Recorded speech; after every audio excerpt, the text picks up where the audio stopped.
ওমরের আওয়াজ শোনা মাত্রই শিক্ষক যিনি ছিলেন, উস্তাদ যিনি ছিলেন, ভয়ে খাটের তলে চলে গেলেন। দরজা খুলে দিল, দুইকে কোনো কথা নাই, ভগ্নিপতির মায়ের শুরু করলেন। এমন মায়ের, এমন মায়ের, রক্ত বের হয়ে গেল। বোন আসছে ফিরানোর জন্য, বোনকে এমন ভাবে মারলেন, পুরো মাটিতে পড়ে গেল। বোনের মাথা ফেটে রক্ত বের হতে লাগলো।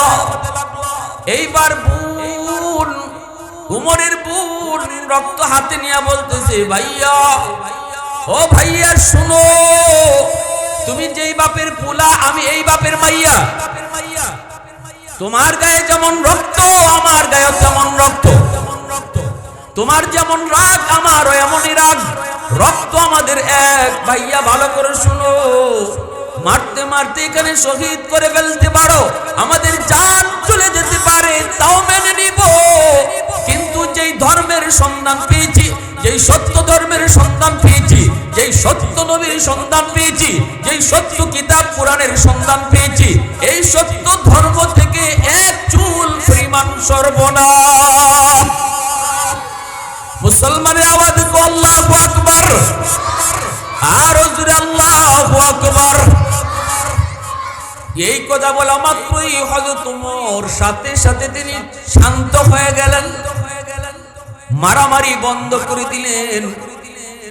নীরব নিস্তব্ধ হয়ে বলতেছেন, বোনরে তুই কি কইলি, তুই কি কইলি? আমার কলিজার ভিতরে তো তুই জ্বালা শুরু করে দিলি। ঠিক আছে, আমিও মারবো না, আর আমিও আর মারবো না, তবে আমাকে একটু বল বল বল, দরজার বাহিরে থেকে আমি কি শুনছিলাম? একটু শুনছি, শোনা মাত্রই অন্তরের ভিতরে যেন একটা আলো জ্বলে উঠছিল। এ বোন, আমাকে আরেকটু তোরা এই কালাম শোনাইবি, আরেকটু তোমরা আমাকে কালাম শোনাইবানি। সাথে সাথে যিনি উস্তাদ ছিলেন তিনি বের হয়ে আসলেন। আয়েশা বলতেছেন, ওমর, কালেমা পড়বার আগে, কোরআন শুনবার আগে পবিত্র হও। আর আমার তো মনে হয় নবীজি গত রাত দোয়া করেছিলেন, আল্লাহ ওমর অথবা আবু জাহেল দুইজনের একজনকে মুসলমান বানায়া তুমি ইসলামের শক্তি বাড়ায় দাও। নবী আমাদেরকে নিয়ে এই দোয়াটা করেছিলেন। ওই সময়ে মাত্র 39 জন মানুষ কালেমা পড়ে মুসলমান হয়েছে। উমর যখন মুসলমান হন, উমরকে নিয়ে হলো 40 জন। উমরের আগে ছিল 39 জন। আল্লাহু আকবার, জোরে কও। নবীজি দোয়া করেছেন, আমরাও আমিন বলেছি। মনে হয় আল্লাহ পাকের কুদরতি দফতরে তুমি উমরের নাম কবুল হয়ে গেছে। নবী কিন্তু তোমার কথা চাইলেন, আবার আবু জাহেলের কথাও বলছেন। দুইজনের কোনো একজনকে আল্লাহ তোমারই মনে হয় কবুল করে নিছে। কোরআনের আয়াত তিলাওয়াত শোনা মাত্রই উমরের চোখ দিয়ে পানি পড়ে। ওমর দেরি না কইরা বলতেছে, তোমরা তাড়াতাড়ি আমাকে নবীর দরবারে নিয়ে যাও। আল্লাহর নবীর দরবারে ওমরকে নিয়ে আসতেছেন। ওমরের হাতে তো খোলা তলোয়ার। সাহাবায়ে কেরাম নবীজির সামনে তারা দাঁড়ানো, সবাই দেখতেছেন ওমর আসতেছে, হাতের তলোয়ার হলো খোলা। সবাই তো ভয়ে অস্থির, সবাই তো জানে ওমর বের হয়েছে মুহাম্মদুর রাসূলুল্লাহর মাথা মোবারক নেওয়ার জন্য। আসতেছে ও তো তলোয়ার নিয়া। কিন্তু আল্লাহর নবী বলতেছেন, সাহাবীরা, ওমরকে কেউ বাধা দিও না, ওমরকে আমার পর্যন্ত তোমরা আসতে দাও। ওমরকে বাধা দিও না, ওমরকে আমার পর্যন্ত আসতে দাও। হযরত ওমর নবীজির কাছে আয়েশা তলোয়ারখানা রাসূলের পায়ে পা মুবারকে রাইখা ডাক দিয়া বলতেছে, নবী গো, এসেছিলাম আপনার মাথা মুবারক নেওয়ার জন্য, কিন্তু এখন আমি ওমর আমার নিজের মাথা আপনার পায়ের নিচে দিয়া দিছি। আওয়াজ আসতে কেন, জোরে করুন না সুবহানাল্লাহ। আপনি যা মন চায় তা করেন। নবীজি বুকের সাথে বুক মিলায়া কালেমা পড়ায়া দিলেন। সাহাবীরা আল্লাহু আকবার বললেন।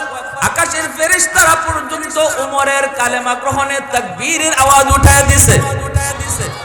কালেমাটা পড়ে হযরত ওমর একজন টাটকা যুবক, নবীকে ডাক দিয়া বলতেছেন, ইয়া রাসূলুল্লাহ, এতদিন পর্যন্ত কালেমার দাওয়াত চলেছে গোপনে গোপনে, আর গোপনে গোপনে নয়, এখন থেকে কালেমার দাওয়াত হবে ওপেন। আল্লাহু আকবার। ওগো নবী, তাহাজ্জুদ পড়ছে, এখন পড়তে পারে না। তাহাজ্জুদ পড়তো, এখন পড়তে পারে না, শক্তি নাই, ঘুমায় রয়েছে।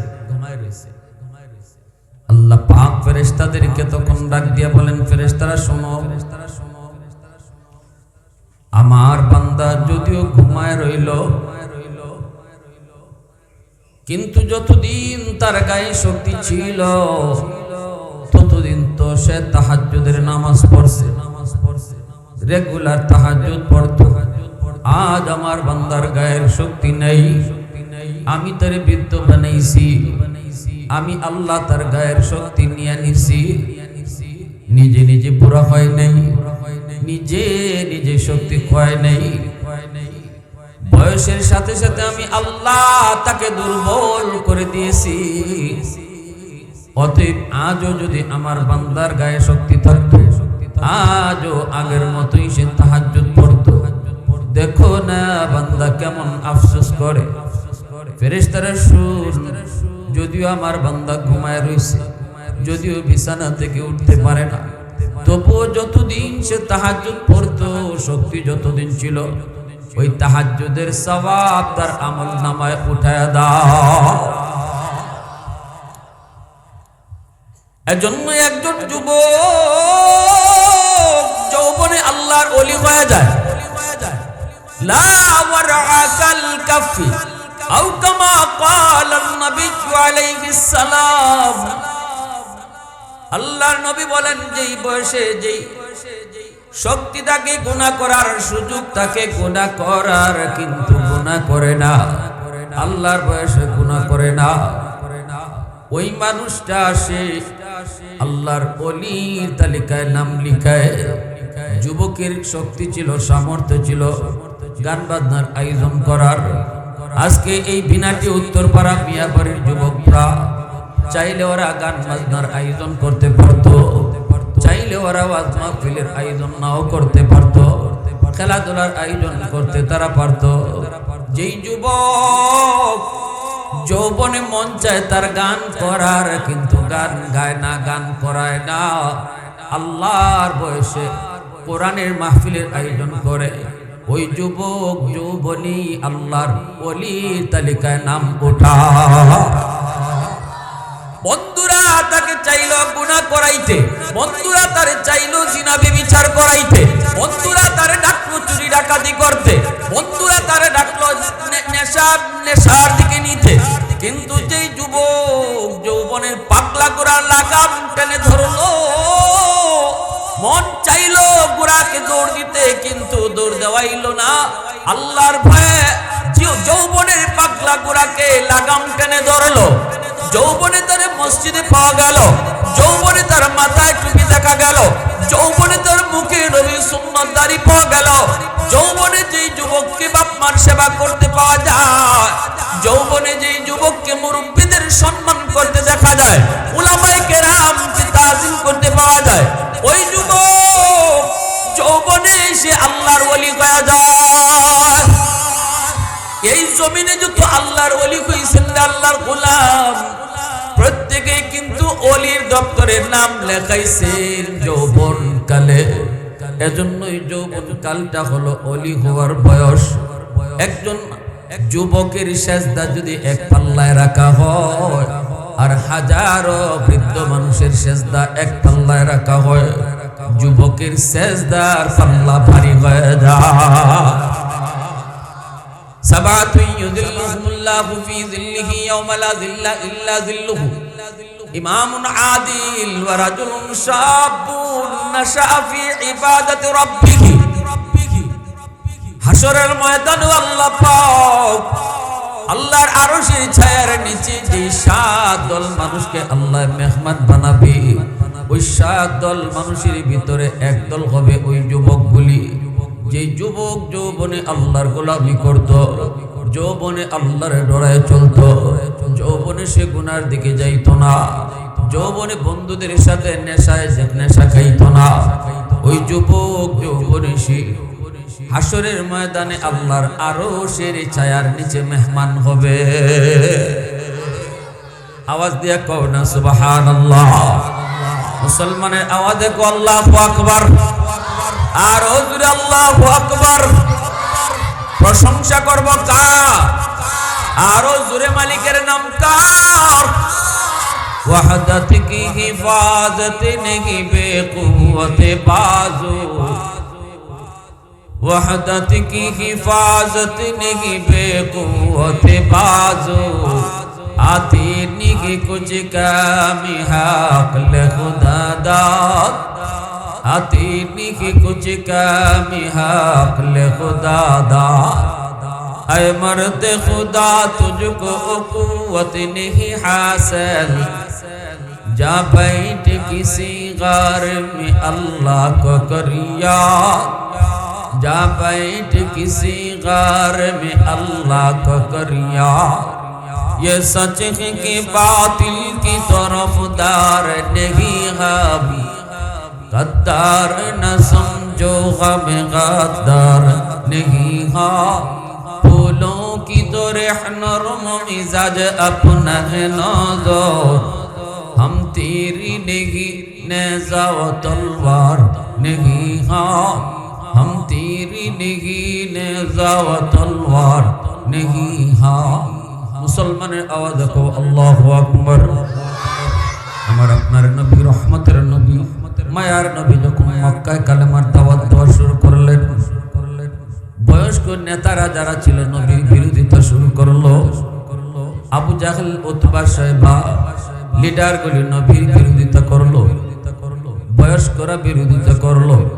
কিন্তু নবীর সহযোগিতা যারা করেছিল রে যুবক, তারা আর কেউ নয়, মক্কার যুব সমাজ রাসূলের পাশে দাঁড়াইল।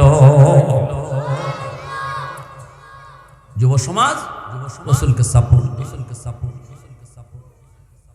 ওমর আবু জাহেল দারুন নাদওয়া নামক পার্লামেন্টে ঘোষণা দিল, সভাপতির চেয়ারে বসা ইবলিস, পার্লামেন্টের সভাপতির চেয়ারে বসা ইবলিস।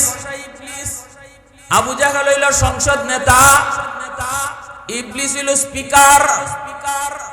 এজেন্ডা হইল মুহাম্মদকে কি করা যায়। সিদ্ধান্ত হলো মুহাম্মদকে হত্যা করে ফেলো। যখন নাউজুবিল্লাহ।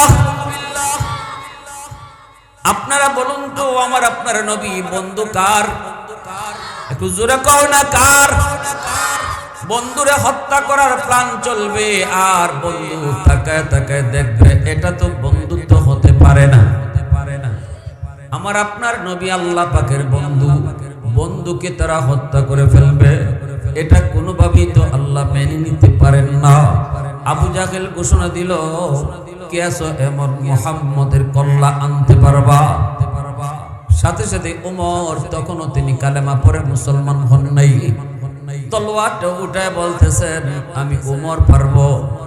আবু জাহেল কয়, ওমর এটা তোমার দ্বারাই সম্ভব, যাও তোমাকে আমরা পাঠাইলাম, মুহাম্মদের কল্লা নিয়ে আসো। নাউজুবিল্লাহ।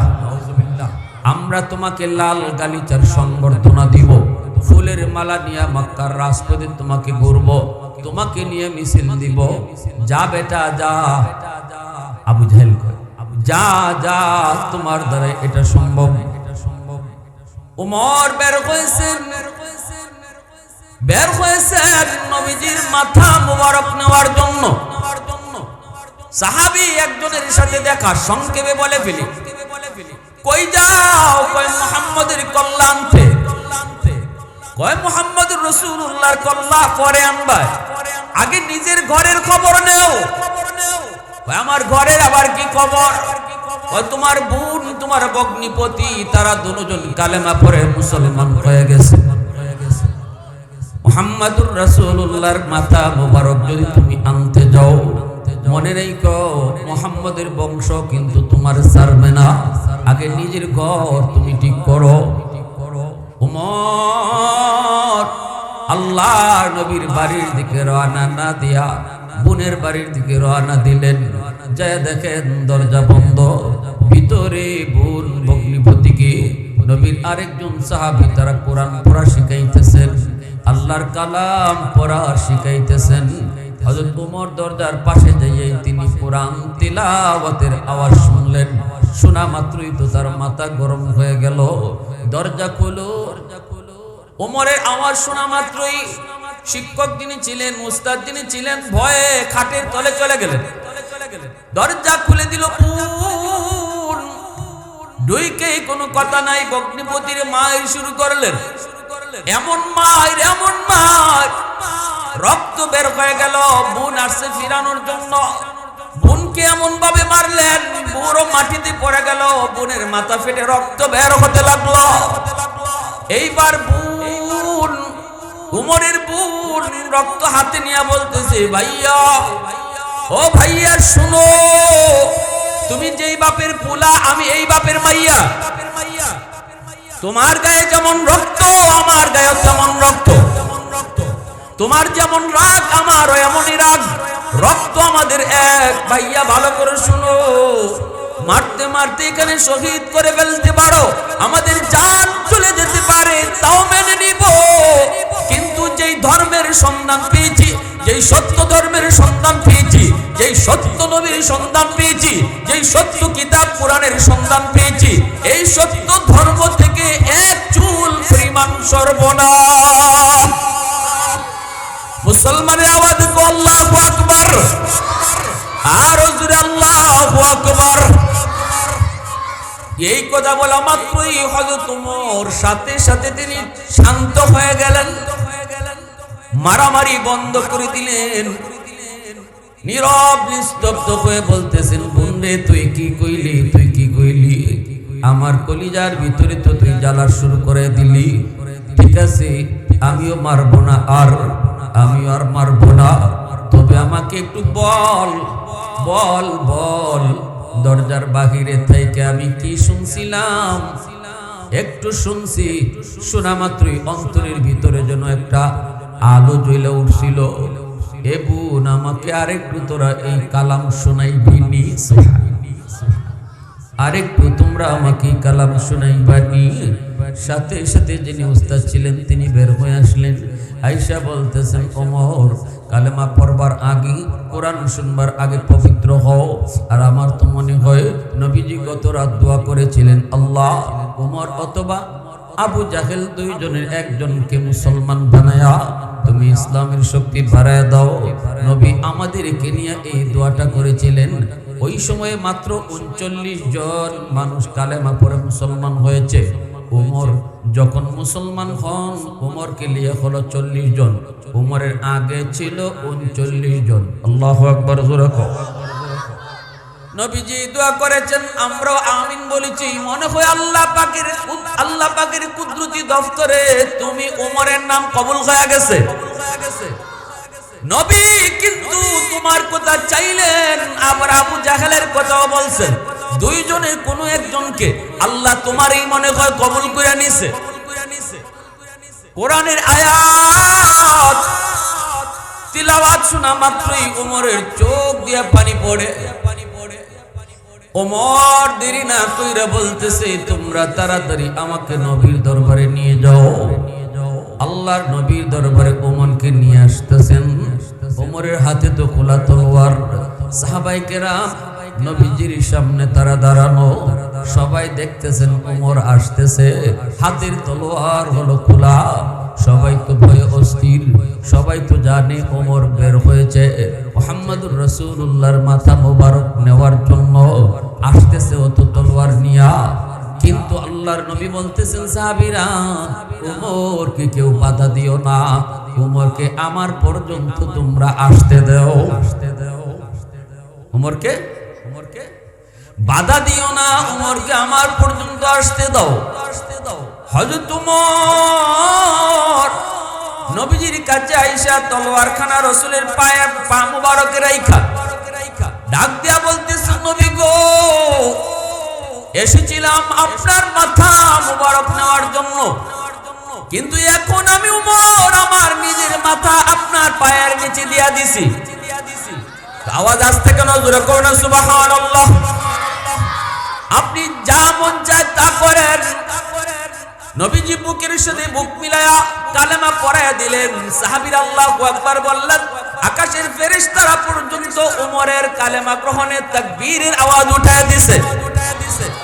কালেমাটা পড়ে হযরত ওমর একজন টাটকা যুবক নবীকে ডাক দিয়া বলতেছেন, ইয়া রাসূলুল্লাহ, এতদিন পর্যন্ত কালেমার দাওয়াত চলেছে গোপনে গোপনে, আর গোপনে গোপনে নয়, এখন থেকে কালেমার দাওয়াত হবে ওপেন। আল্লাহু আকবার। ওগো নবীজি, নামাজ আপনার কোথায় পড়তে মন চায়? রাসূল বলেন, নামাজ তো পড়ি গোপনে, কিন্তু মন তো চায় আল্লাহর ঘর খানায় কাবার সামনে। ওমর বলে, নবী গো, ওমর কালেমা পড়ে মুসলমান হয়েছে, আজকে থেকে নামাজ আর গোপনে গোপনে নয়, আজ থেকে নামাজ আল্লাহর ঘর খানায় কাবার সামনেই হবে। মায়ার নবী, দয়ার নবীকে নিয়ে ওমর খানায় কাবার সামনে নামাজ আদায় করলেন। মক্কার কাফিররা অবাক, ওমর গেছিল মুহাম্মদের মাথা মোবারক নেওয়ার জন্য, এখন তো দেখি মুহাম্মদের দলেই ঢুকলো। এইবার নবীকে নিয়ে নামাজ আদায় করলেন। খানায় কাবার ছায়া তিনি পড়লেন নামাজ। রাসূল খুশি হয়ে বলতেলেন, আনা আনতা ফারিকু বাইনাল হাক্কি ওয়াল বাতিল। ওমর, তুমি হক বাতিলকে তফাৎকারী। এর থেকে হযরত ওমরের উপাধি হয়ে গেল ফারুক আজম। হযরত ওমর বলে, নবী গো, আমার মন চায় মক্কার রাজপথে আমি কালেমার মিছিল করব। নবীজি বলতেছেন, ওমর কও কি? কালেমার মিছিল? কোত্থেকে মিছিলটা শুরু করবে, কোন দিকে যাবে? ওমর বলে, নবী গো, কালেমার মিছিল শুরু হবে আপনার কদম মোবারক থেকে, আর লং মার্চ করবে ওই সংসদ, যেই সংসদে আবু জাহেল বসা, আমারে পাঠাইছিল আপনার মাথা মোবারক নেওয়ার জন্য। ওই সংসদের এদিকে কালেমার মিছিল চলবে। আল্লাহ নবী দোয়া করে দিলেন, হযরত ওমর কালেমার মিছিল শুরু করে দিলেন। কালেমার পতাকা ওমরের হাতে। মাত্র 40 জন মুসলমান তার কালেমা পড়ে মুসলমান হয়েছে। ওমর কালেমার মিছিল শুরু করে দিলেন। আবু জাহেল কয়, কিরে বাহিরে আওয়াজ শোনা যায় কেন? এই তোমরা কথা বলছো, কিরে বাবা,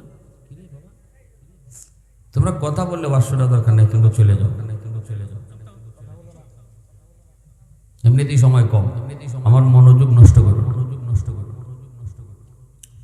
আবু জাহেল মিছিলের আওয়াজ শুনে কয়, কিরে বাহিরে হট্টগোল কেন? একটু দেখতো। একজনে উকি দিয়া কয়, উস্তাদ মিছিল। কয়, কের মিছিল? কয়, কালেমার মিছিল। কও কি, কে মিছিল করে? কয়, ওমর। আবু জাহেল কয়, মুহাম্মদের কল্লা লই আইছে নাকি?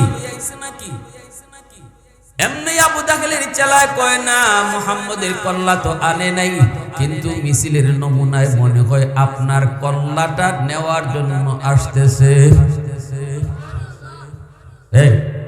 কি শুরু হইলো বুঝলাম না। মাহফিলে পরিবেশটা একবারে নষ্ট করে ফেলেছে। এই ড্রোনটাকে চালাইছে।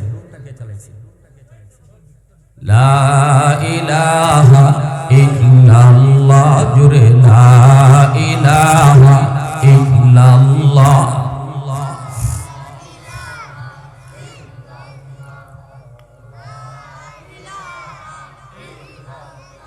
লা ইলাহা ইল্লাল্লাহ মুহাম্মাদুর রাসূলুল্লাহ। জোরে সুরে বলি সাল্লাল্লাহু আলাইহি ওয়াসাল্লাম। फारूक तेरा नाम से इस्लाम रहेगा, फारूक तेरा नाम से इस्लाम रहेगा, दुनिया की अदालत में तेरा नाम रहेगा, दुनिया की अदालत में तेरा नाम रहेगा, सिद्दीक तेरा नाम से इस्लाम रहेगा, दुनिया की सदाकत में तेरा नाम रहेगा। उस्मान तेरा नाम से इस्लाम रहेगा, दुनिया की सखावत में तेरा नाम रहेगा। हैदर तेरा नाम से इस्लाम रहेगा, दुनिया की शजाअत में तेरा नाम रहेगा, दुनिया की शजाअत में तेरा नाम रहेगा। মুসলমানের আওয়াজ কও আল্লাহু আকবার। তাহলে যুবকদের অবদান আসেনি না নাই? ইসলামের এত প্রচার এত প্রসারের পিছনে মুসলিম যুবকদের অবদান। যুবকরা কখনো তারা অন্যায়ের পক্ষে থাকে না, যুবক সর্বদা ন্যায়ের পক্ষে থাকে, ঠিক কি না? যুবকরা ন্যায় অন্যায় খুব ভালো বুঝে। বাংলাদেশেও তৈরি হয়েছে, জুলুম হইতেছে, সোচ্চার হয়েছে, প্রতিবাদ করেছে বাংলার যুব সমাজ, ঠিক কি না?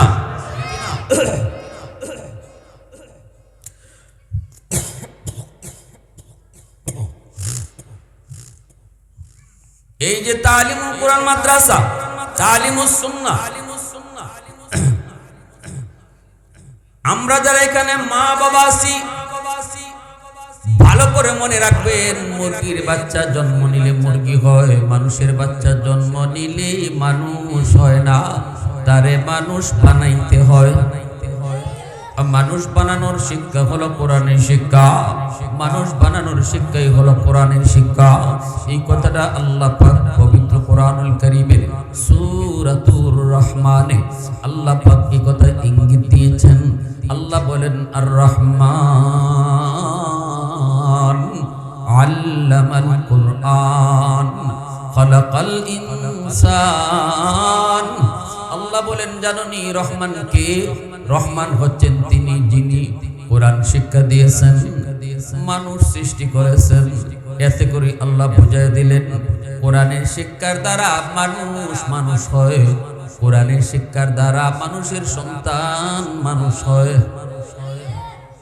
ঠিক না? ডাক্তার হইছে কিন্তু কোরআনের শিক্ষা নাই, হালাল হারাম নাই, জায়েজ না জায়েজ নাই, বৈধ বৈধ নাই। 20-30 হাজার টাকার লোভে পড়ে যে ডাক্তার নরমাল ডেলিভারি কেসে রোগীকে কয় সিজার করা লাগবে, এই ডাক্তারকে ডাক্তার বলবেন নাকি ডাকাত বলবেন? অতএব মনে রাখবেন, ডাক্তার হইলেই মানুষ হয় না, ইঞ্জিনিয়ার হইলেই মানুষ হয় না। আল্লাহ বলেন তুমি যদি মানুষের তালিকায় নাম লেখাইতে চাও তাহলে অবশ্যই ইসলামী জিন্দেগি লাগবে, কোরআনী জিন্দেগি মানতে হবে, কোরআন মানতে হবে, কোরআন মতো চলতে হবে, হালাল হারাম বুঝতে হবে, জায়েজ না জায়েজ মানতে হবে, বৈধ অবৈধ তোমাকে মেনেই চলতে হবে। যার জীবনে বৈধ অবৈধ আছে, যার জীবনে হালাল হারাম রয়েছে, যার জীবনে জায়েজ না জায়েজ রয়েছে, যার জিন্দেগি ইসলামী জিন্দেগি রয়েছে, আল্লাহর তালিকায় সে মানুষ। আর যার জীবনে ইসলাম নাই, যার জীবনে হালাল নাই হারাম নাই, যার জীবনে জায়েজ নাই না জায়েজ নাই, যা মন চায় তা খায়, যা মন চায় তা করে, যা মন চায় তা দেখে, আল্লাহর তালিকায় সে মানুষ নয়। আল্লাহ তার কি কয়? আল্লাহ কয় উলাইকা কাল আনআম, সে চতুষ্পদ জীব জানোয়ারের মতো। হাইওয়ান যেমন যা মন চায় তা করে, হাইওয়ান যেমন যা মন চায় তা খায়, এমন তুমি মানুষ হয়েও যদি যা মন চায় তা করলা, যা মন চায় তা খাইলা, তোমার মাঝে আর হাইওয়ানের মাঝে কোনো তফাৎ নাই। কথাটা বলছেন কে? একটু জোরে বলেন না কে? এজন্যই ভালো করে ইয়াদ রাখবেন, কোরআনের শিক্ষা মানুষকে মানুষ বানায়, কোরআনের শিক্ষা আমার আপনার সন্তানকে মানুষের সন্তান বানায়। মনে রাখবারে যুবক, আজ এই বাবা সন্তান নিয়ে মাদ্রাসায় হাজির হবে, এই সন্তান যখন হাফেজ হওয়ার পর মাথায় পাগড়ি তুলবে, এলাকার মানুষেরা তার মাথায় পাগড়ি পড়াবে, উস্তাদগণ তার মাথায় পাগড়ি পড়াবে। কিন্তু ওই হাফেজের বাপ মার মাথায় পাগড়ি পরাইবেন আল্লাহ নিজের হাতে। মান করা আল কুরআন ওয়া আমিলা বিমা ফিহি উলবিসা ওয়ালিদাহু তাজান ইয়াউমাল কিয়ামা। কিয়ামতের ময়দানে আল্লাহ পাক একটা নূরের মুকুট, আল্লাহ পাক একটা পাগড়ি হাতে নিয়ে বলবে, কই তোমরা বাপ মা? নবীর বাপ মা যায় কই? আল্লাহ আমি তো অমুক নবীর আম্মা, অমুক নবীর আমি আব্বা। আল্লাহ বলবেন আমি নবীর বাপ মারে খুঁজি না। সাথে সাথে একজন হাফেজের মা, আলেমের বাবাই কইব আল্লাহ আমি অমুক হাফেজের মা, অমুক হাফেজের বাবা। হাসরের মাঠে আল্লাহ বলবেন আমি তো তোমাদেরকেই খুঁজতেছি। আল্লাহ পাকের হাতে, কুদরতি হাতে একটা পাগড়ি। আল্লাহ বলবে দুনিয়ার জমিনে তোমার সন্তানের মাথায় পাগড়ি পরাইছে মানুষ, আর হাসরের ময়দানে তোমরা বাপ মার মাথায় পাগড়ি পরামো আমি আল্লাহ। মান কারা আল কুরআন ওয়া আমিলা বিমা ফিহি উলবিসা ওয়ালিদাহু তাজান ইয়াউমাল কিয়ামা। এই পাগড়িটার এত পাওয়ার সূর্যের পাওয়ারের চেয়ে অনেক বেশি হবে। এজন্য আল্লাহ পাক বলেন জানোনি, যেই সমাজে মাদ্রাসা থাকে, যেই সমাজে হাফেজ কোরআন থাকে, যেই সমাজে আলেম থাকে, যেই সমাজের মানুষ মাদ্রাসাকে কদর করে, আল্লাহ পাক রব্বুল আলামিন ওই এলাকাটাকে রহমতের চাদর দিয়ে আল্লাহ ঢেকে রাখেন। ওয়া নুনাজ্জিলু মিনাল কুরআন মা হুয়া শিফাউন ওয়া রাহমাতুল লিল মুমিনিন। আল্লাহ পাক বলেন কোরআন নাজিল করেছি আমি শিফা বানায়া, কোরআন নাজিল করেছি রহমত বানাইয়া। যেই এলাকায় যেই মাদ্রাসা, এই এলাকার জন্য মাদ্রাসা হলো রহমত। যেই এলাকার মাদ্রাসা হলো রহমত। মাদ্রাসার দিকে যারা মায়ার নজর দিবে, এলাকার মানুষ যদি মাদ্রাসার মহব্বত করে, কেন করে? কারণ এই মাদ্রাসায় আমার মাওলার কালাম পড়ানো হয়। আর কোন নেতা নেত্রী আদর্শ আমি আল্লাহ গোটা এলাকারে রহমতের চাদর দিয়া ঢেকে রাখবো। যেখানে রহমত থাকবে সেখানে গজব আসবে না। আমি আল্লাহ গজব থেকে এলাকারে হেফাজত করব। তাহলে মাদ্রাসার উসিলায় আল্লাহ পাক আমাদের আযাব গজব থেকে বাঁচায়। মাদ্রাসার উসিলায় আল্লাহ পাক আমাদেরকে রহমত দিয়া বাঁচায়। এই যে এখনো গাছ থেকে ফুল হয়, ফল হয়, জমিন থেকে ফসল হয়। এখন আল্লাহ আমি চেয়ারম্যানকে চেয়ারম্যানি করার সুযোগ দেয়। আল্লাহ যে আমি মেম্বারকে মেম্বারি করার সুযোগ দেয়। আল্লাহ যে আমি মন্ত্রীকে মন্ত্রীগিরি করার সুযোগ দেয়। আল্লাহ যে আমি ব্যবসায়ীকে ব্যবসা করার সুযোগ দেয়। আল্লাহ যে আমি শিল্পপতিরে শিল্প কারখানা নিয়ে বেঁচে থাকার সুযোগ দেয়। আমি জমিদারকে জমিদারি করার সুযোগ দেয়। আল্লাহ বলে সব কিছুর উসিলা হলো কোরআনের শিক্ষা। কোরআনের শিক্ষা আছে বিদায় আমি আল্লাহ তোমাদেরকে এই সব দিয়ে পালতেছি, খাওয়াইতেছি। এজন্য আমি মেম্বারে নিয়ে যদি বাঁচতে চাই, এলাকার মানুষ আল্লাহ পাকের রহমত নিয়ামত নিয়ে যদি বেঁচে থাকতে চাই, তাহলে আমি বাঁচার তাগিদে মাদ্রাসা টিকায় রাখা লাগবে। কেউ যদি কয় আমি মাদ্রাসা টিকায় রাখছি, ভুল কথা। তুমি লক্ষ টাকা দিয়ে মাদ্রাসায় দান করতে পারো, কিন্তু আমি টিকায় রাখছি বলবা না। বরং বলো মাদ্রাসার উসিলায় আল্লাহ আমাদেরকে টিকায় রাখছে। একজন ছাত্রকে যদি তুমি আমি খাওয়াই লজিং, এই কথা কখনো বলবো না আমি মাদ্রাসার ছাত্রটারে খাওয়াই। বরং তুমি বলো ওই ছাত্রের উসিলায় আল্লাহ আমাদের ঘরের সবাইরে খাওয়ায়। আল্লাহ এই কথাটাই বলছে। তুমি জানো না? আর রাসূল হাদিসে এর ব্যাখ্যা দিয়েছে। নবীজি হাদিসের ব্যাখ্যা দিয়েছেন সুন্দর করে। ইন্নাল আলিমা ইস্তাগফিরু লাহু মান ফিল আরদ ওয়া মান ফিস সামা হাত্তাল হিতানু ফি জওফিল মা ওয়া ফি রাওয়ায়াতিন আন নামলাতু ফি জুহরিহা। আল্লাহর রাসূল বলেন উম্মতের দল, তোমরা ওই হাফেজের দাম বুঝো না, আলেমের দাম বুঝো না, মাদ্রাসার কদর জানো না। কিন্তু আসমান জমিনের আর যত মাখলুক রয়েছে তারা কিন্তু হাফেজের দাম বুঝে। রাসূল বলেন এজন্যই গর্তের পিপিলিকা আর পানির নিচের মাছ হাফেজে কোরআনের জন্য 24 ঘন্টা আল্লাহর কাছে দোয়া করে। গাছের পাতাগুলি দোয়া করে, জঙ্গলের বাঘ ভাল্লুক দোয়া করে, পানির নিচের মাছা কো মালিক হাফেজের হায়াতের ভিতরে বরকত বাড়ায় দাও।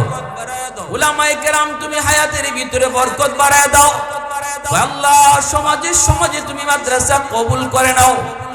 যে এলাকায় যেই মাদ্রাসা, এই মাদ্রাসার ব্যাপারে গাছের পাতা রাখো আল্লাহ, এই এলাকার প্রতিটা সন্তানকে তুমি মাদ্রাসামুখী বানায় দাও। কেন কয়? রাসূল বলেন কারণ পানির নিচের মাছ এই কথাটা বুঝে হাফেজের হায়াত বাড়লে জমিনের হায়াত আল্লাহ বাড়ায় দেয়, উলামায়ে কেরামের সংখ্যা বাড়লে জমিনে হায়াত আল্লাহ বাড়ায় দেয়। মাদ্রাসা যদি দিন দিন উপরে উঠে জমিনের হায়াত আল্লাহ বাড়ায়। এজন্য মাসে কয় মালিক যদি মাদ্রাসা দিন দিন উন্নত হয়, জমিনের হায়াত যদি বেড়ে যায়, আমি মাছ পানির নিচে বেঁচে থাকার সুযোগ পাই। আল্লাহ আমি গর্তের পিপিলিকা এখনো বেঁচে থাকার সুযোগ পাই মাদ্রাসার উসিলায়, আলেম উলামার উসিলায়, হাফেজে কোরআনের উসিলায়। এজন্য এই মাসে কয় পিপিলিকা কয় আল্লাহ তুমি হাফেজের হায়াত বাড়াও, আলেমের হায়াত বাড়াও। আমরা বুঝি না, কিন্তু রাসূল বলেন ফিফরায় বুঝে, পানির নিচের মাছেও। সুবহানাল্লাহ জোরে বলেন। যদি আমার সন্তানটা আজকে হাফেজ হয়, আলেম হয়, তাহলে বাবার কবরে পাশ দিয়া গান গেয়ে যাবে না। আমি নিজের চোখে দেখেছি যে ছেলে কোরআন পড়ে নাই, কোরআন বুঝে নাই, বন্ধুদের নিয়ে কবরের পাশ দিয়েও গান গেয়ে গেয়ে চলে যায়। অথচ এই কবরস্থানের ভিতরে তার মা শুয়ে আছে, বাবা শুয়ে আছে। সেই বাপ মার কবর দেখো অন্তর গলে না, কোরআন পড়ে না, কোরআন পড়ে না। যদি আজকে আমার সন্তানকে আমি মাদ্রাসায় পড়াইতাম, শিশুকালটায় যদি মাদ্রাসায় পড়াইতাম, এরপরে যদি তার স্কুলেও দেই, এরপরে যদি তার ডাক্তারও বানাই, ইঞ্জিনিয়ারও বানাই, কিন্তু শিশুকালে 5টা বছর যদি তার মাদ্রাসায় পড়াই, এই ছেলে বাবার জানাজার নামাজ পড়াইতে পারবো, এই ছেলে বাবার কবরের পাশে দাঁড়ায় সূরা ইয়াসিন করতে পারবো। আওয়াজ আসতে কেন জোরে বলেন। বাবা হওয়া সার্থক, মা হওয়া সার্থক। এক হাদিস শরীফ আল্লাহ নবী বলেন বাবার কবরে আযাব হয়, সন্তান কবরের উপরে দাঁড়ায় দাঁড়ায় কোরআন তেলাওয়াত করতেছে। আল্লাহ পাক রব্বুল আলামিন কই এই আযাবের ফেরেশতারা আযাব বন্ধ কর, কবরের উপরে তাকায় দেখ তার সন্তান আমি আল্লাহর কালাম তেলাওয়াত করতেছে। একটু শুন আমার রহমান কই, রহিম কই, আমি আল্লাহর অতি দয়ালু কইয়া ডাকে। যেই বাচ্চাটা আমার অতি মেহেরবান খোদা কইয়া ডাক দিল, তার বাবাকে আমি আল্লাহ কবরে আযাব দিতে পারি না। ধন্য ওই বাবা, ধন্য ওই মা, যেই বাবার সন্তান হাফেজ হলো, যেই মার সন্তানটা আলেম হলো। ধন্য ওই মা, ধন্য ওই বাবা, দুনিয়াতে আসা যাওয়া তার সার্থক। আল্লাহ পাক রব্বুল আলামিন হাসরের মাঠেও তার নাম ধরে ডাক দিবে না। আল্লাহ মানুষের সামনে কইব ও হাফিজ সাহেবের আব্বা। মানুষ তার দুনিয়াতে যেই নামে ডাকতো, হাসরের মাঠে আল্লাহ এই নামে ডাকবো। মানুষ দুনিয়াতে সম্মানের সাথে কইতো ও মুফতি সাহেবের আব্বা, ও হাফিজ সাহেবের আব্বা। আল্লাহ বলেন হাসরের মাঠেও আমিও তোমারে আব্দুর রহিম, আব্দুল করিম কইয়া ডাক দিব না, আমিও কইব ও হাফিজ সাহেবের আব্বা, হাফিজ সাহেবের আব্বা। আরো আসতে বল সুবহানাল্লাহ। এই সম্মানটা আল্লাহ ভাইরে, সন্তান জন্ম দিয়ে এই সন্তানে আমারে খাওয়াইতো, ফালতো, এই চিন্তা কেন করে? রিজিকের মালিক কে? জোরে কোন? আমরা তো এও দেখেছি সন্তানকে কোরআন না শেখানোর কারণে, সন্তানকে আখিরাত না জানানোর কারণে বাপ মা সন্তানের হাতে খুন হয়, ঠিক কিনা? জোরে কোন? আমরা এও দেখেছি ঐশীর হাতে তার বাপ খুন হয়েছে, মা খুন হয়েছে। এমন হাজারো ঐশী সমাজে আছে। এখন জেলের ভিতরে কোরআন পড়ায় লাভ হইব কি? টাইম মতো তো শিখাই নাই। চারা গাছ যখন চারা থাকে তখন পানি দাও, পানি কাজ হবে। গাছ যদি মোটা হয়ে যায় পানি দিয়ে লাভ নাই। কাদা মাটি, কাদা থাকতেই যা খুশি লিখা যায়, মাটি শক্ত হলে লিখা যায় না। আমার আপনার সন্তানের শিশুকালটা কাদা মাটির মতো। এই কাদা মাটিতে আমি যা খুশি লিখতে পারবো, আমার আল্লাহর নাম, আমার রসুলের নাম, আখিরাত, কবর, তার কোরআনের শিক্ষা তার দিলের ভিতরে বসাইতে পারবো। আমি তারে ওই দেখা যায় তাল গাছ, ওই আমাদের গা, এটা কেন দেখাবো? আমি বলবো ওই দেখা যায় মদিনাতুল মুনাওয়ারা, ঠিক কিনা? আমার সন্তানকে শিখাও ওই দেখা যায় তাল গাছ না, ওই দেখা যায় খানায় কাবা, ওই দেখা যায় মদিনাতুল মুনাওয়ারা। শিশুকালে সন্তানের দিলে খানা কাবা ঢুকাও, তাল গাছ না, আকদুম বাকদুম না, শিশুকালে দিলের ভিতরে সোনার মদিনা ঢুকাও। এই ছেলে ঢাকা ইউনিভার্সিটি বাংলা বিভাগে যাবে, নাস্তিকদের ভিড়ে যাও, নাস্তিক হবে না, কোরআনের সৈনিক হবে, মা ভক্ত বাবা ভক্ত সন্তান হবে, আলেম ওলামাকে শ্রদ্ধা করবে। এজন্য বলি উলামায়ে কেরাম আজকে সাধারণ মুসলমানদের কথা খেয়াল করে মাদ্রাসার নুরানি বিভাগে স্কুলের সমমানের অঙ্ক ইংরেজি রাখছেন। 1 2 3 4 5 আপনার সন্তানকে স্কুলে পড়াতে হবে না, আপনি মাদ্রাসায় পড়াবেন 5টা বছর, সম্পূর্ণ স্কুলের অঙ্ক ইংরেজি রয়েছে, ভালো টিচারও রয়েছে। তারপরে তার হাই স্কুলে ভর্তি করেন, এই 5 বছরে তার দিলের ভিতরে আল্লাহর নাম রসুলের নাম পাথরে খোদাই করে লিখলে যেভাবে লেখা হয় এইভাবে ঢুকায় দেওয়া হয়। এই নাম কখনো বুঝবে। এজন্য আমার ভাইরা বন্ধুরা, দ্বীনের নবী, মায়ের নবী, রহমতের নবী তিনি বলেন, সন্তান যদি দিনদার না হয় এই সন্তানের কারণে বাবার উপরে আযাব আসে। হাসরের ময়দানে এই সন্তান কইব, মালিক রব্বানা আতিহিম দিফাইনি মিনাল আযাব ওয়ালআনহুম লানান কাবীরা। আল্লাহ আমার মারে ডাকো, আমার বাবারে ডাকো, আমার বাপ মা আমারে এমন জায়গায় পড়াইছে, নামাজ শিখায় নাই, কোরআন শিখায় নাই, হালাল হারাম চিনায় নাই, যার কারণে আজকে আমি বেনামাজি হইছি, যার কারণে আজকে আমি সুদখোর হইছি, ঘুষখোর হইছি। টাকা কেমনে কামাই করতে হয় এটাই শুধু চিনছি, কিন্তু কোনটা হালাল কোনটা হারাম আমাকে শিখায় নাই, বুঝায় নাই। এজন্য আমি দায়ী না, আমার বাপ মা দায়ী। আমার মারে আনো, বাবারে আনো। আর সন্তান কইব, আল্লাহ আমাকে জাহান্নামে তুমি যেই পরিমাণ শাস্তি দিবা, আমার মাকে বাবাকে ডাবল শাস্তি দাও। কিয়ামতের ময়দানে বহু মা বহু বাবা সন্তানের মামলায় আল্লাহর আদালতে আসামি হয়ে যাবে। বহু মা বহু বাবা সন্তানের মামলায় কাঠগড়ায় দাঁড়ায় দাঁড়ায় শুধু শুধু কাঁদবে। এই মামলাটা কিন্তু দুশ্মনে করে নাই, মা বাবার বিরুদ্ধে মামলা করেছে সন্তানে। যেই কলিজার টুকরা সন্তানের জন্য তুমি রাতকে দিন বানাইছো, নিজের সমস্ত শখ তুমি কুরবানি দিয়েছো। ঈদের দিনে তুমি সিরা লঙ্গি পইরা যেই সন্তানের নতুন কাপড় কিনে দিছো, ওই সন্তানে কিয়ামতের ময়দানে মাকে আসামি বানাবে, বাবারে আসামি বানায় কাঠগড়ায় দাঁড় করে রাখবে। একটাই কারণ, যদি তারে আল্লাহর পরিচয় তুমি ভালো করে না শিখাও। এজন্য আমার ভাইরা বলতেছিলাম, ভালো করে শুনবেন, যেই সমস্ত মা বাবা আজকে কবরে শায়িত, মুর্দেগানের উদ্দেশ্যে দোয়া। আমার রাসূল বলেন, 5টা আমল যদি তোমরা করো তাহলে কবরে শুয়া শুয়া তোমাদের খেদমত তোমাদের মুর্দেগান পাইতে থাকবে। কয়টা আমল জুড়ে বলেন, কয়টা? মাদ্রাসা পড়লে তো আপনার সন্তান আমল জানবো, মাদ্রাসা পড়লে তো শিখবো মুর্দেগানের জন্য কেমনে পাঠাইতে হয়, কি পাঠাইতে হয়। 1 নাম্বার রাসূল বলেন, আসসালাতু লাহুমা। বেশি বেশি বাপ মার জন্য তুমি দোয়া করো, যেই দোয়াটা আল্লাহ কোরআনে শিখাইছেন। আমার সাথে আপনারাও পড়েন, রব্বির হামহুমা কামা রব্বায়ানি সগীরা। এই দোয়াটা শিখাইছেন কে? আওয়াজ দিয়া, আরো আওয়াজ দিয়া। যিনি দোয়া শিখাইছেন ইনি তো দোয়া কবুল করবেন।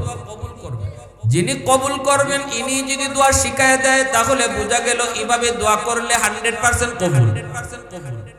ফ্যাক্টরির মালিক চাকরি দিবে, একজনকে যদি মালিকে নিজেই দরখাস্ত লিখে দেয় যে আমার কাছে কেমনে চাকরির দরখাস্ত দিতে হয় আমি তোমারে শিখিয়ে দিই, তাহলে বোঝা গেল 1000 না 10,000 আসলেও আর কের চাকরি হোক না হোক এর চাকরি হইব 100%। কথা কোন? আল্লাহ বলতেছেন, বান্দা তোমরা যারা বাপ মার জন্য আমি আল্লাহর কাছে দোয়া করবা, মন গড়া দোয়া করো না, কেমনে আমার কাছে দোয়া করতে হয় আমি আল্লাহ তোমারে শিখাইয়া দিই। এই কথা কই আল্লাহ কয় এইভাবে দোয়া করো। তাহলে বোঝা গেল এইভাবে করলে তো আল্লাহ কবুল করবই। কথাটা বুঝে আসছে? আমার ভাইরা বন্ধুরা, যুবক, এজন্যই রাসূল বলেন 1 নাম্বার হলো বাপ মার জন্য দোয়া, 2 নাম্বার হলো বাপ মার জন্য তুমি দান সদকা করো, ওয়াল ইস্তিগফারু লাহুমা, মা বাবার জন্য তুমি দান সদকা যদি করো, এই দান সদকা করা মাত্রই তোমার মা বাবার কবরে আল্লাহ খেদমত পৌঁছায় দিবে। জুনাইদ বাগদাদি ঘুমায় রইছেন, স্বপ্নে দেখেন একজন মানুষ জাহান্নামী চেহারার ওনার সামনে এসে হাজির হয়েছে। জুনাইদ বাগদাদি বলতেছেন, কে গো তুমি, কে, এইভাবে তুমি কেন? কয়, হুজুর আমি আপনার এলাকার একজন মানুষ, আজকে অনেক দিন হয়ে আমি মারা গেছি, কবরে আসা মাত্রই আমার আযাব শুরু হয়েছে কবরে। আল্লাহর কাছে কত কান্দি, কিন্তু আযাব আল্লাহ বন্ধ করে না। আল্লাহ আমারে জানাই দিছে, বান্দা শোন, দুনিয়াতে একটা মেয়ে সন্তান রেখে এসেছো, কিন্তু মেয়েটারে তুমি দিন শিখাও নাই, পর্দা পুশিদা শিখাও নাই, কোরআন তুমি তারে শিখাও নাই। আজ যদি তোর মেয়েটারে তুই দিন শিখাইতি, আর মেয়েটাই যদি আমি আল্লাহর কাছে তোর জন্য দান সদকা করতো, হাত উঠাইতো, ওই মেয়ের, তোর ওই মেয়েটার দোয়ার উসিলায় আমি আল্লাহ কবরের আযাব মাফ করে দিতাম। হুজুর, হুজুর আমি আপনার কাছে এসেছি এই উপকারটা করার জন্য, যদি একটু আমার মেয়েটাকে এই কথাটা আপনি শোনান, আর আমার মেয়েটা যদি আমার নামে কোনো সদকা করে, আল্লাহ বলছে আমার কবরের আযাব আল্লাহ মাফ করে দিবেন। ঘুম থেকে উঠে জুনাইদ বাগদাদি মেয়েটার সন্ধানে বের হলেন। স্বপ্নে যুগে তিনি দেখছেন এই এলাকার একজন মানুষ, যেই মানুষটা এলাকারই ছিল, মেয়েটার সঙ্গে ঠিকানা লইয়া তিনি বের হয়েছেন।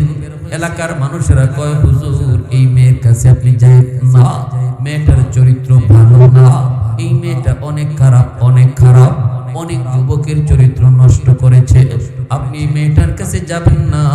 আল্লাহর ওলি বলেন, আমার যাওয়াই লাগবে, আমার একটা খবর তার কাছে পৌঁছানো লাগবে। মানুষেরা কয়, হুজুর যদি যেতে চান তাহলে নদীর ঘাটে যান, নদীর ঘাটে সে গোসল করে। জুনাইদ বাগদাদি নদীর ঘাটে আসলেন, মেয়েটা গোসল করে যখন নদীর পাড়ে উঠলো, আল্লাহর ওলি দাঁড়ায় রয়েছেন, মেয়েটা তো চরিত্র ভালো না, ডাক দিয়া কয়, মৌলভী তুমি কি চাও? জুনাইদ বাগদাদি কয়, মারে আমি কিছু চাই না, তবে একটা খবর দিতে এসেছি। কয়, কি খবর? কার খবর? কয়, তোমার আব্বার খবর। এমনি মেয়েটা কয়, আমার বাবার আবার কিসের খবর? আমার বাপ তো বহু আগে কবরে চলে গেছে, বাপ তো কবরে পয়সা কইলা মনে হয় শেষ, এই বাবার আবার কিসের খবর? বাবার আবার কিসের খবর? জুনাইদ বাগদাদি কয়, মা স্বপ্ন যুগে আমি আল্লাহ তাকে আমারে দেখাই দিছে, স্বপ্নে সে আমার সাথে দেখা করেছে, কবর জগতে সে বড় আযাবের মধ্যে রয়েছে, আগুনে পুড়তেছে, সাপের কামড় খায়, চেহারাটা কয়লার মতো হয়ে গেছে আগুনে পুইরা, দেখলে বড় ভয় লাগে। আমি তারে জিজ্ঞেস করেছি, সে আমাকে পরিচয় দিয়েছে, আর আল্লাহ তোমার আব্বাকে এই কথাটা জানাই দিছে, রে মা, সন্তান হিসেবে তুমি যদি তার জন্য হাত উঠাও, সন্তান হিসেবে তুমি যদি তার জন্য সদকা করো, আল্লাহ এই উসিলায় তোমার বাবার কবরের আযাব আল্লাহ মাফ করে দিবে। মেয়েটা গুনাহ করে করে দিল শক্ত হয়ে গেছে, এজন্য কথাটাতে তার দিল নরম হয় নাই। কয়, মৌলভী নেও, আমার বাপের জন্য সদকা দিলাম, এই বইলা হাতের মধ্যে এক মুষ্টি পানি লইয়া আল্লাহর ওলি জুনাইদ বাগদাদির দিকে ঢিল মারছে। জুনাইদ বাগদাদি ভয় পেয়ে গেছেন, কষ্ট পেলেন, হায় রে, সন্তান বুঝি এমন হয় যে সন্তানের জন্য মা বাবা এত এত কিছু কুরবানি করে, এই সন্তান বুঝি এমন হয়। তিনি একটু সরে গেলেন, পানিটা ওনার গায়ে লাগে নাই, চলে এসেছেন মনের ভিতরে কষ্ট নিয়ে বাড়িতে। এইভাবে মেয়েটারে তার বাবার খবর দিলাম, কিন্তু না না, মেয়েটার দিল তো নরম হলো না। তিনি চলে আসলেন বাড়িতে, আয়েশা তিনি ঘুমাইছেন, স্বপ্ন যুগে দেখেন ওই মানুষটা, গতকাল যে মানুষটা জাহান্নামী চেহারা লইয়া সামনে এসেছিল, আজ সে জান্নাতি চেহারা লইয়া সামনে হাজির হয়েছে। আল্লাহর ওলি তারে জিজ্ঞেস করেন, ভাই তোমার চেহারার পরিবর্তন কেমনে হলো? তখনই কই, হুজুর আমি আপনার কাছে কৃতজ্ঞতা জ্ঞাপন করতে এসেছি। হুজুর আপনার দিকে আমার মেয়েটাই যে পানি ছুঁড়ে মারছিল, এই পানিটা তো আপনার গায়ে পড়ে নাই। পানিটা যেই জায়গায় পড়ছে এখানে একটা পোকা দীর্ঘদিন যাবৎ পানির তৃষ্ণায় ছটফট ছটফট করে, পোকাটার জান যায়। ওই পানিটা পোকার মুখে পড়লো, পোকা পানিটা খায়া তার জীবন রক্ষা হলো। পোকাটাই কই, মালিক যার উসিলায় আমি পানি পায়া জান রক্ষা হলো, আল্লাহ তুমি তারে মাফ করো। সাথে সাথে আল্লাহ আমার কবরের আযাব আল্লাহ মাফ করে দিয়েছেন। मैं तालिब मौला हूँ मेरे इश्क़ निराला, मैं तालिब मौला हूँ मेरे इश्क़ निराला, है जुमला जहाँ जिनकी तजल्ली से उजाला, मदरुद जहाँ गैर खुदा यार नदर, जुज़ियात खुदा ही चिदिगुर कार नदर, जुज़ियात खुदा ही चिदिगुर कार नदर।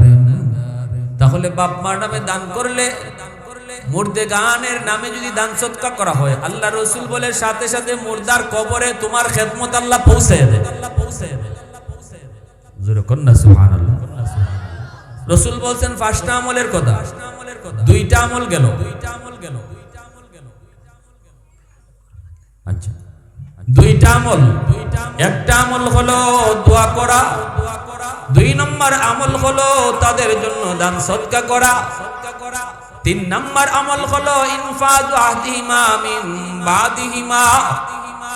নবীজি বলেন, শুনো, তোমার মা তোমার বাবার যত ঋণ আছে, যদি মানুষের কাছে তোমার বাপ মার কাছে যদি কেউ কোনো পাওনা থাকে, তুমি সন্তান পাওনা পরিশোধ করো। যখনই বাবার পাওনা পরিশোধ করবা, সাথে সাথে তোমার বাবার কবরে তোমার খেদমত পৌঁছে দিবে কে? আওয়াজ দিয়ে বলেন, কে? মানুষের কোনো হক যদি নষ্ট করে থাকে তোমার বাবা, তোমার মা, তুমি সন্তান হইয়া সেই হক ফিরাই। নবীজি বলেন, যখনই তোমার বাবা কারো হক নষ্ট করছে, মনে করেন আমাদের সমাজে এমন কিছু লোক আছে, প্রভাবশালী শক্তিশালী গোষ্ঠী, বড় ক্ষমতা বেশি, পাশের মানুষটা দুর্বল, রাতের আধারে হোক আর প্রকাশ্যে হোক, শিম ঠেল্লা এক হাত দুই হাত লুই আছে ভিতরে, আসেনি না? এমন হয়তো এই যে এক হাত দুই হাত জায়গা আনছো, এই এক হাত দুই হাত জায়গা আইনা তুমি কবরে লইয়া গেছো না ফুলারে দিয়া গেছো? ফুলারে দিয়া গেছো, সাথে কবরে লইয়া যাও নাই। বুক করতেছে এক হাত দুই হাত জায়গা ফুলায়, আর তুমি পিঠা খাইতেছো আর আগুনে জ্বলতেছো তুমি কবরে। ঠিক না নি? আল্লাহ রসুল বলেন, যদি বাবার কবরের আগুন তুমি নিবাইতে চাও সন্তান হইয়া, তাড়াতাড়ি এই দুই হাত জায়গা ফেরত দাও।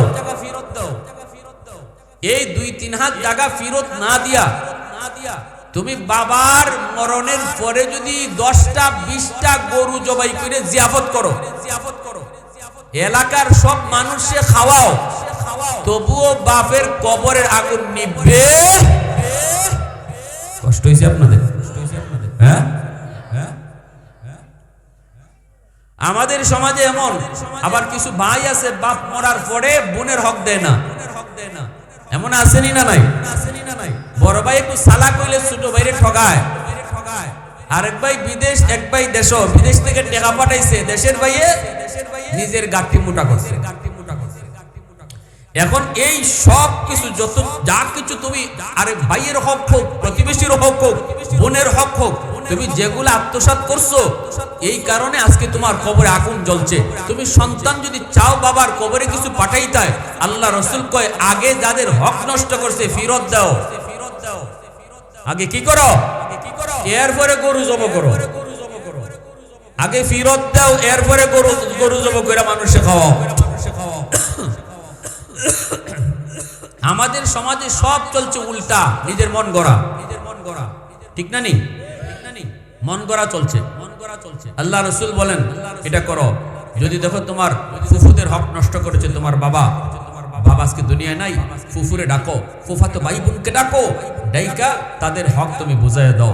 রাসূল বলেন তুমি আদর্শ বাবার আদর্শ সন্তান, তোমার বাবা ভুল করে গেছে, তুমি ভুল করো নাই, তুমি এটা ফেরত দেওয়ার কারণে বাবার কবরের আগুন আল্লাহ নিভাই দিবে। আসেন এইরকম সন্তান, অনেক সন্তান আছে কয় বাপে আগুনে ফুরুক আর মরুক আর জ্বলুক, আমার কি হয়েছে, আমার কি হয়েছে, ঠিক না নি? এই ধরনের কথা যে সন্তানে কয়, এই সন্তানের জন্য আগুনে ফুটতেছো তুমি বাবা, এটা জানি না বুঝছো যে আমার সন্তান হয়তো মরণের পরে আমার হক ফিরাই দিত না, মানুষের হক ফিরাই দিত না, এটা বুঝছো তুমি হকটা ফিরাই দিয়া গেলা না, এই বাবা বুদ্ধিমান না বোকা? জোরে বলেন, বুদ্ধিমান না বোকা? বুক করবো আরেকজনে আর ফিটা খাইমো আমি, ঠিক না নিবে? সুদকুর যারা সুদ খায়, সুদের ব্যবসা করে যারা ঘর বানায়, এই ঘর বানানির পরে সুদকুর কি পুরা ঘর লইয়া থাকে না এক রুমও থাকে? আরো 5টা রুম আছে না? ওই রুমের মধ্যে থাকতেছে তার ভাই, তার বোন, তার আত্মীয় স্বজন। কিন্তু আল্লাহ পাক হাসরের মাঠে কইব যে 5টা রুমের হিসাব তুই একা দিবে। এরা যারা থাকছে আরো 4 রুমে ফাউ থাকছে। ঘর বানাইলাম আমি সুদের টাকা দিয়া, হারাম টাকা দিয়া, থাকলাম এক রুমে, হিসাব দিব 5 রুমের।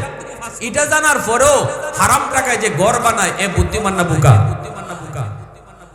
হারাম টাকা ঘরে ঢুকাইয়া ভাত রান্না করছো, এক ফাতিল চাউল, এই ফাতিল ভরা ভাত হে একাই খায় না 10 জনে খায়?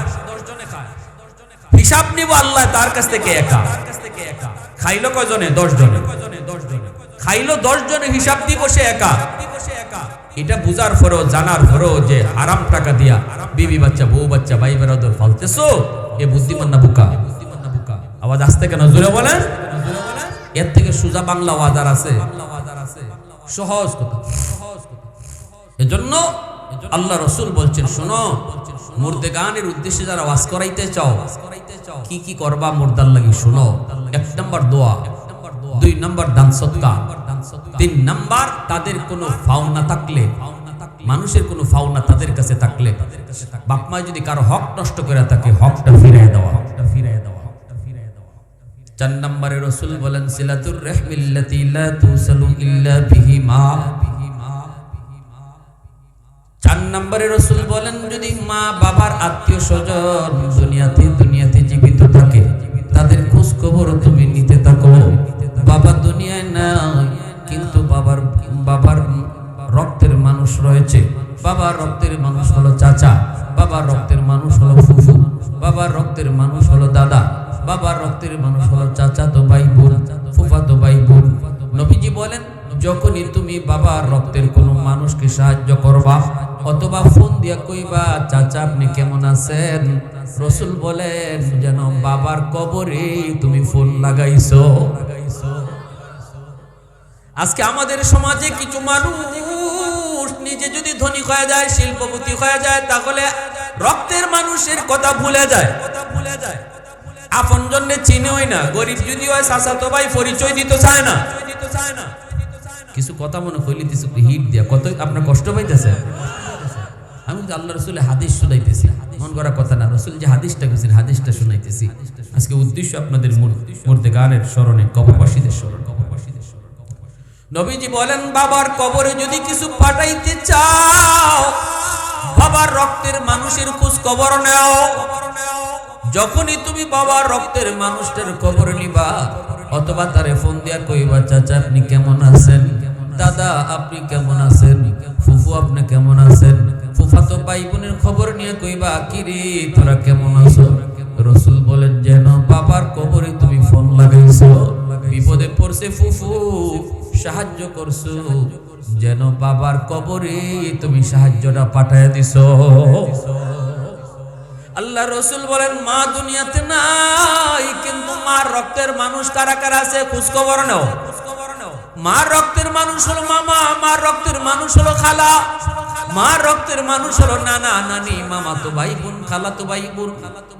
তোমাকে আল্লাহ সম্পদের মালিক বানাইছে, সামর্থ্য অনুযায়ী তুমি খালার খবর নাও, মামার খবর নাও, নানা নানির খবর তুমি নেও, তাদেরকে ফোন দিয়ে জিগাও, অথবা বিপদে পড়লে সাহায্য করো, ঈদের দিনে তাদের জন্য কিছু পাঠাও।